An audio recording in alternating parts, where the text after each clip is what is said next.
love drawing and I love copying things, but seriously, that's the worst face I've ever seen. I think it's shocking, but it's not going to get much better than that. Do you ever visualise you winning or anything in your head? You know? Always. I always dreamt of winning the World Cup, but not happened yet. Still look back to '98. After the red card that I got against Argentina, what went on in my life and in my family's life after that, I think was very tough. It was probably the toughest moment in my career. I was having death threats. I never felt safe for 3.5 years. People used to turn around and they're saying that you've let your country down and you've let your family down, so how does that feel? I don't think I'd ever felt as alone as that as a person and as a footballer. It can knock a person down so much that they just go under. Outside pubs in London there was effigies hung of me, and this was on the front of the newspaper.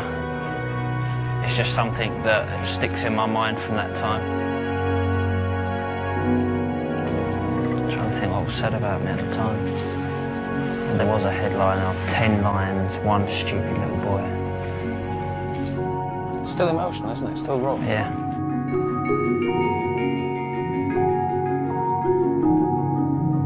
This is a saying that I use all the time, and it's true. It is a round world.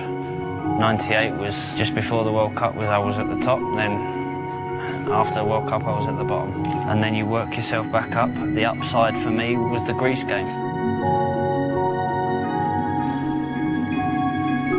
Once the game started, it was the start of an incredible day for me.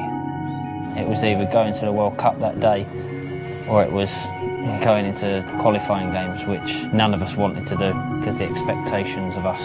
I remember Teddy Sheringham getting a free kick on the edge of the box, and I remember putting the ball down, and I remember looking up at the clock and thinking, this is it, you know, this is the only chance I'm going to get now.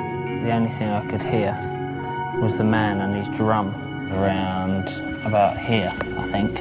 And then I stepped back, took the deep breaths, run up, and as soon as it left my foot, I knew it was in.